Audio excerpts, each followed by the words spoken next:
Istanbul, a city straddling two continents, has for millennia served as a pivotal nexus of empires, cultures, and faiths. From the ancient Greek colonies to the grandeur of Byzantium and the might of the Ottoman Empire, its strategic location on the Bosphorus has shaped global history.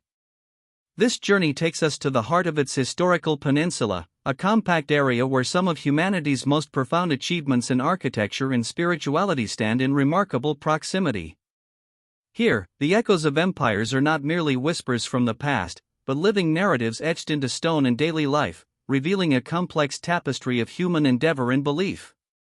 We investigate the monumental sites that define this unique urban landscape. The area known today as the historical peninsula, encompassing Eminonu and Circasse, is effectively the ancient city of Constantinople itself. Historical records indicate that this triangular landmass, protected by natural harbors and formidable walls, was the strategic choice for emperors and sultans alike. Archaeological findings consistently reveal successive layers of habitation, each civilization building upon the foundations of the last. This continuity is palpable, particularly around the Sultanate Square, where the grandest monuments of different eras compete for prominence. Our focus today is on these specific structures, which together paint a vivid picture of Istanbul's extraordinary past. At the very nexus of the historical peninsula lies Sultanate Square, a space that has witnessed millennia of public life, from chariot races in the Byzantine hippodrome to imperial ceremonies of the Ottomans. It is here that two of the world's most recognizable religious edifices stand in powerful, silent dialogue. Their proximity is no accident. It is a deliberate architectural and symbolic choice that reflects profound shifts in belief and power. Understanding these structures requires an investigation into their origins, transformations, and the enduring messages they convey about faith, imperial ambition, and the very essence of human artistic expression. Our journey begins with Ayasofya, or Hagia Sophia, a structure that has transcended its initial purpose to become a global symbol of architectural genius and shifting religious identity. Initially consecrated as a church in 537 AD, it stood as the largest cathedral in the world for nearly 1,000 years. Its sheer scale and innovative design were, according to contemporary chroniclers like Procopius, seen as divinely inspired. This edifice has witnessed the rise and fall of empires, embodying a resilience that few other buildings can claim. Its story is one of continuous adaptation and reinterpretation, a constant reflection of the prevailing powers. Commissioned by Emperor Justinian I, Hagia Sophia was designed to be an unprecedented architectural achievement. Byzantine engineers, under the guidance of Anthemius of Tralles and Isidore of Miletus, employed revolutionary techniques, most notably the use of pendentive domes. This method allowed a massive central dome to rest on four arches, transferring the weight to strong piers rather than continuous walls. The result, as historians of architecture confirm, was a vast, open interior space bathed in light, an effect intended to evoke a sense of divine presence. This sophisticated engineering was a pinnacle of late Roman ingenuity. For 916 years, Hagia Sophia served as the patriarchal cathedral of Constantinople, the spiritual heart of the Eastern Orthodox Church. It was here that Byzantine emperors were crowned, and momentous religious councils were held. Accounts from pilgrims and chroniclers frequently describe the awe-inspiring rituals performed within its gilded walls, emphasizing its role as a beacon of Christian faith and imperial power. The mosaics, many of which still survive, depict Christ, the Virgin Mary, and various emperors, narrating centuries of Byzantine religious and political history through intricate artistry. Its very existence was a testament to the might of the Eastern Roman Empire. The fall of Constantinople to Ottoman forces in 1453 marked a pivotal moment for Hagia Sophia.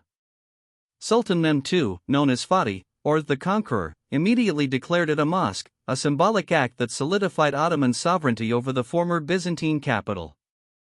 While the structure's Christian iconography was largely covered, rather than destroyed, Mehmed II ensured its preservation while adapting it for Islamic worship.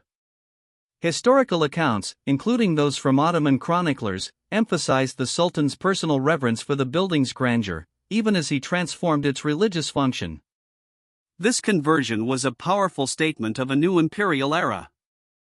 Over the centuries of Ottoman rule, Hagia Sophia underwent several architectural additions to suit its new role. Minarets were erected at its corners, a mihrab, prayer niche, was installed facing Mecca, and a minbar, pulpit, was added.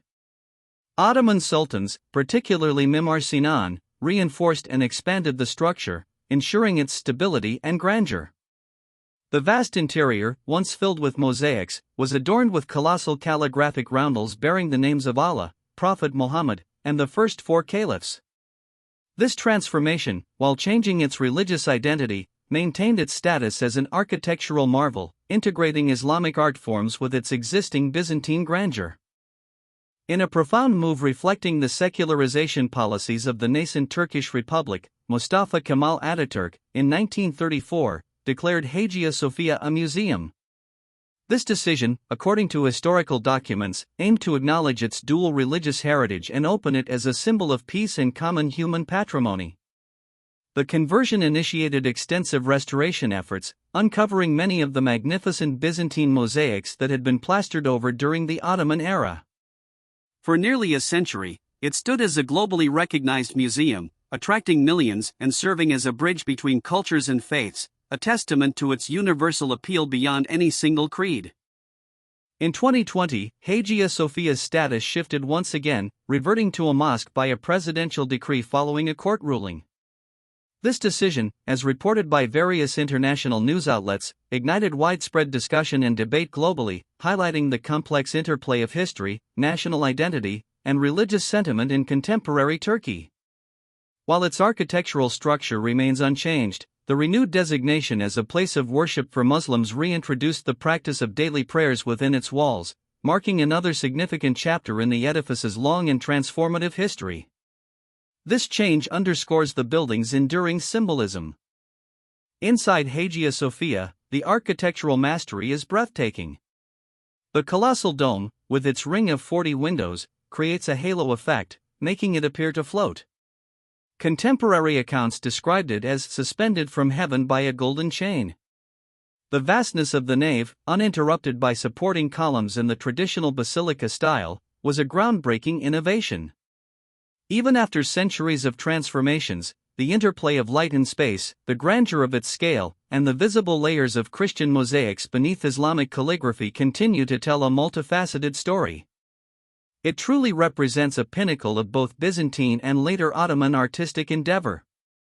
Directly facing Hagia Sophia stands Sultanahmet Camii, popularly known as the Blue Mosque, an iconic masterpiece of Ottoman architecture. Built between 1609 and 1616, it was intended to assert the power and piety of the Ottoman Empire, a visible response to the enduring grandeur of its Byzantine predecessor. Its cascading domes and 6 slender minarets define the Istanbul skyline, presenting a distinct Ottoman aesthetic. The mosque's construction, during a period of relative decline for the empire, was a bold statement of confidence and faith, solidifying its place as a spiritual and architectural landmark that continues to captivate millions.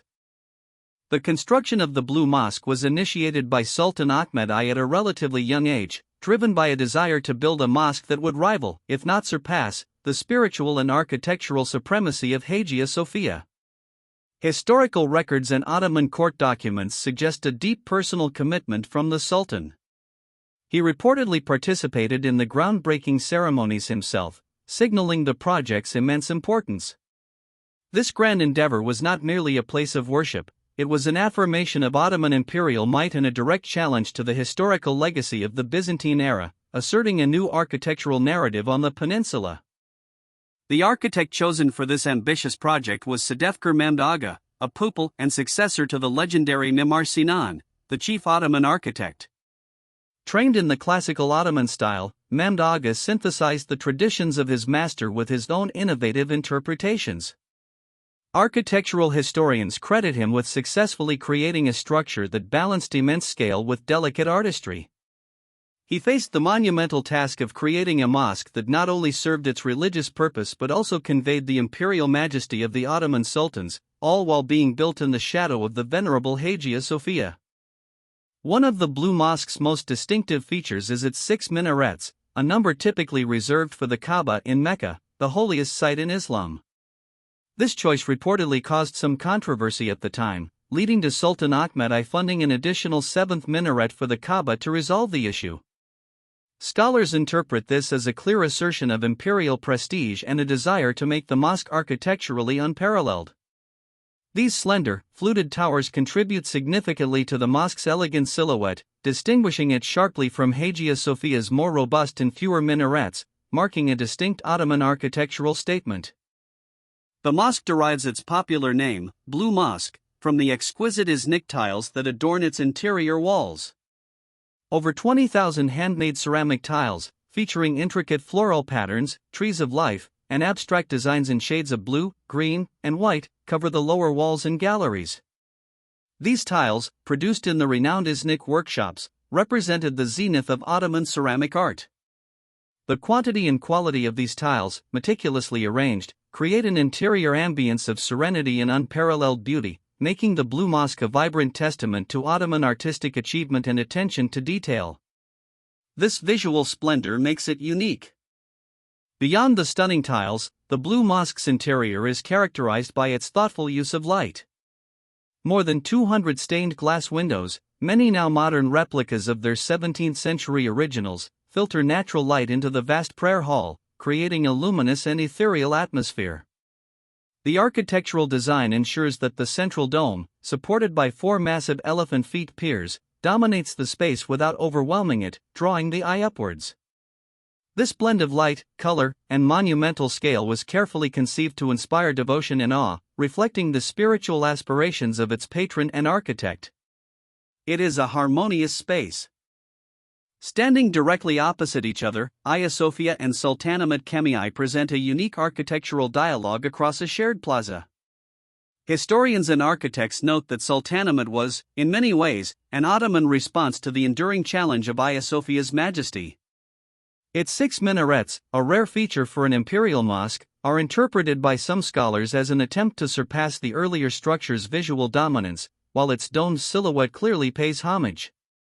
This juxtaposition is not merely aesthetic, it represents the shifting religious and imperial hegemonies that have defined Istanbul for centuries, a visible chronicle of power and faith expressed in stone and tile.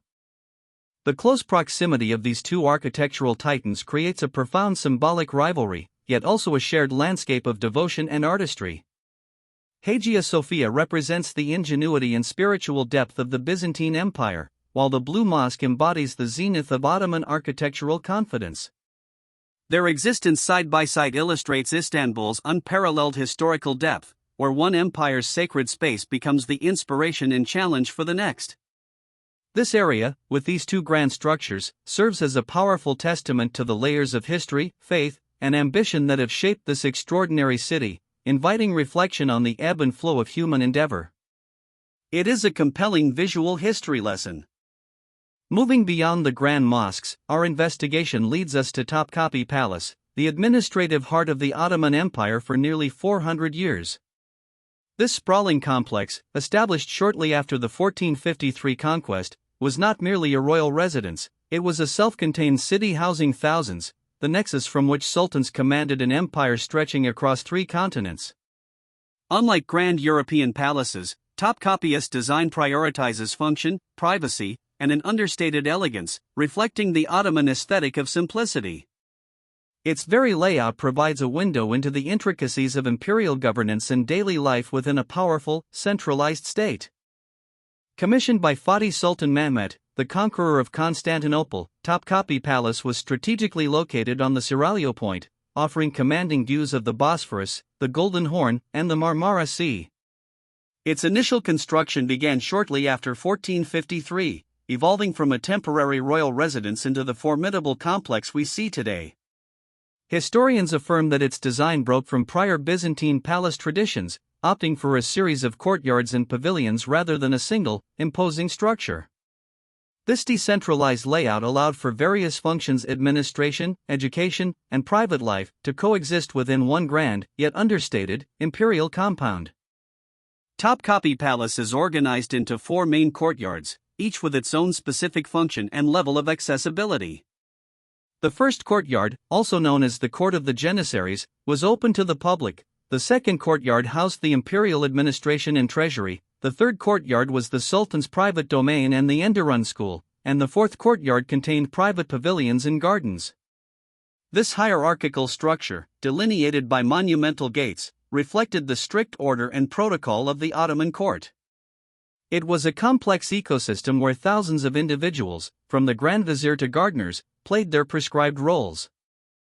Within the second courtyard stood the Divan-i Humayun, or Imperial Council, the primary governing body of the Ottoman Empire. Here, under the watchful eye of the Sultan, often listening secretly from a veiled window, the Grand Vizier and other high officials debated policies, dispensed justice, and managed the vast imperial bureaucracy. This system, detailed in Ottoman law codes and chronicles, illustrates a highly centralized and structured approach to governance. The council's decisions affected millions, making this chamber the literal nerve center of one of the world's most enduring and powerful empires, a testament to Ottoman administrative acumen. Perhaps the most mystified section of Topkapı Palace is the harem, a private quarter exclusively for the Sultan, his mothers, consorts, children, and their attendants. Far from being merely a place of leisure, the harem was a highly structured and influential world, often the stage for intense political intrigue. The Valide Sultan, the Sultan's mother, held considerable power, often advising her son and influencing imperial decisions. Historical sources, including memoirs and diplomatic reports, indicate that within these walls, alliances were forged and broken, reflecting the complex dynamics of imperial succession and dynastic power. It was an elaborate and often cutthroat political arena. Topkapı Palace today houses an astounding collection of imperial treasures, reflecting centuries of Ottoman wealth, craftsmanship, and global reach. Among them are the Spoonmaker's Diamond, one of the world's largest, and the Topkapı Dagger, adorned with emeralds. The palace also preserves sacred relics, including the cloak and sword of Prophet Muhammad, revered by Muslims worldwide. These artifacts, meticulously catalogued by palace staff over generations, offer tangible evidence of the empire's vast resources and its profound engagement with both secular opulence and religious devotion. They are not just objects, but windows into a powerful civilization's values. Life within Topkapı Palace was a finely tuned machine, sustained by a complex network of servants, cooks, guards, and artisans. The palace was largely self-sufficient, producing its own food, clothing, and even weaponry. Daily routines were dictated by strict protocols, from the preparation of the Sultan's meals to the education of royal children in the Enderun school, a prestigious institution within the third courtyard that trained future administrators. Accounts from European visitors, though often embellished, confirm the disciplined and elaborate nature of palace life, offering glimpses into a world far removed from that of ordinary Ottoman subjects. It was a city unto itself, meticulously managed.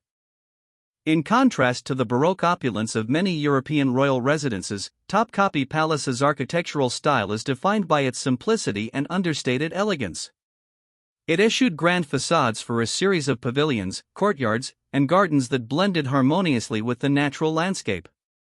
The use of Iznik tiles, calligraphic inscriptions, and intricate woodwork adorns interiors, emphasizing detailed craftsmanship over monumental scale. This aesthetic, as art historians suggest, reflects a pragmatic approach to imperial living combined with a deep appreciation for refined artistry. It presents a unique vision of power, where luxury is found in detail and balance, rather than overwhelming display. Beneath the bustling streets of Istanbul lies Yerebitan Sarnıcı, the Basilica Cistern, an extraordinary subterranean marvel. Known evocatively as the Sunken Palace, this vast underground chamber was built in the 6th century during the reign of Byzantine Emperor Justinian I, around the same time as Hagia Sophia. Its primary purpose, as historical sources confirm, was to supply water to the Great Palace and other imperial buildings. The scale of its construction, utilizing recycled architectural elements from earlier structures, speaks volumes about the Byzantine Empire's engineering capabilities and its sophisticated urban planning for water management. The Basilica Cistern is an immense achievement of Byzantine hydraulic engineering. Measuring approximately 138 meters by 64.6 meters, it could hold an estimated 80,000 cubic meters of water, supplied by aqueducts from a reservoir 19 kilometers away. Its construction involved the labor of thousands, and the ingenuity lay not just in its size, but in its robust design ensuring a stable water supply for centuries. This massive infrastructure project was critical for the survival and prosperity of Constantinople, especially during sieges, underscoring the strategic importance placed on water security by the Byzantine emperors. Inside, the Basilica Cistern is a mesmerizing forest of 336 marble columns, each nearly 9 meters tall, arranged in 12 rows of 28. What makes these columns particularly intriguing is their diverse origins. Many were repurposed from earlier Roman and Byzantine structures, leading to a fascinating array of styles, including Ionic, Corinthian, and Doric, along with some distinctive plain or fluted shafts. This eclectic mix, often topped with different capitals, suggests a practical rather than purely aesthetic approach to construction, utilizing readily available materials from across the empire, giving the space a unique, almost accidental grandeur. Among the columns, two stand out for their bases, inverted Medusa heads. Their origins and placement remain largely a mystery, fueling various theories. Some scholars suggest they were repurposed from a Roman building, placed upside down or sideways to negate the Medusa's ancient power to turn viewers to stone, or simply due to their size providing the best support. Others propose they were purely decorative, perhaps from a temple dedicated to Medusa. Regardless, these enigmatic sculptures add a layer of myth and intrigue to an already atmospheric space, inviting visitors to ponder the deeper stories embedded within the cistern's cold, damp stone. The Basilica Cistern continued to serve as a vital water source throughout the Byzantine era and into the early Ottoman period, supplying water to Topkapı Palace. However, as the Ottomans developed their own, more advanced water supply systems, the cistern gradually fell out of use.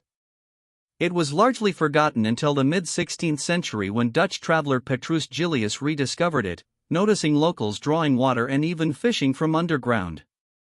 His vivid accounts rekindled interest, leading to its eventual restoration and opening to the public as one of Istanbul's most unique historical attractions, a testament to enduring ingenuity. From the solemn depths of the cistern, we emerge into the bustling world of commerce, specifically the Kapalı Çarşı, or Grand Bazaar.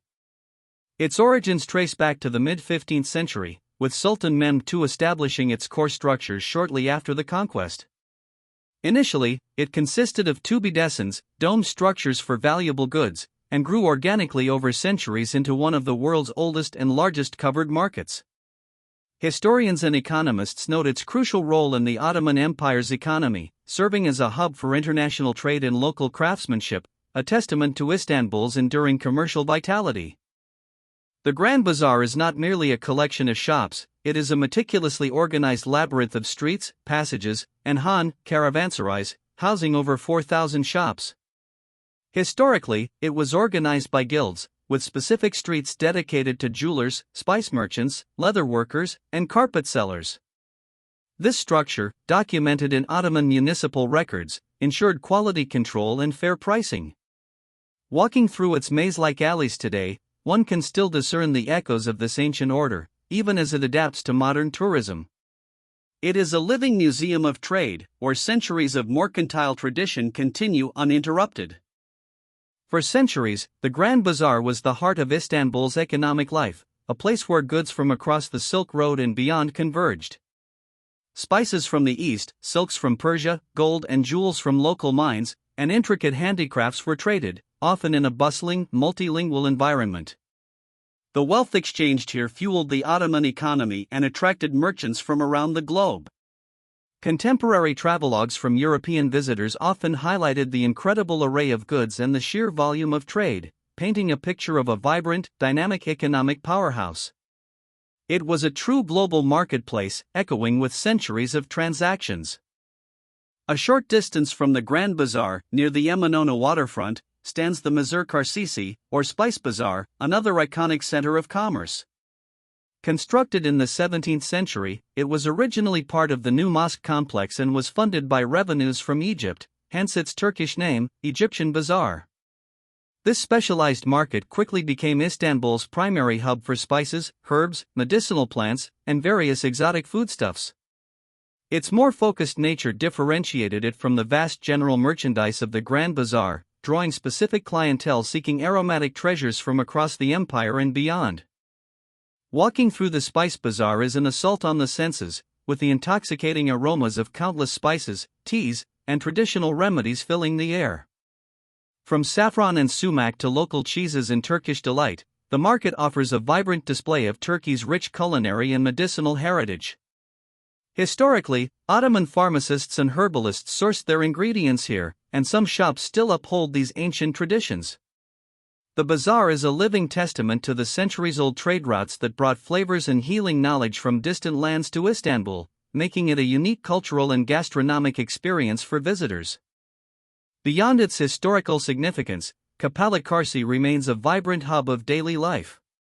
Tens of thousands of people, both locals and tourists, navigate its bustling thoroughfares daily.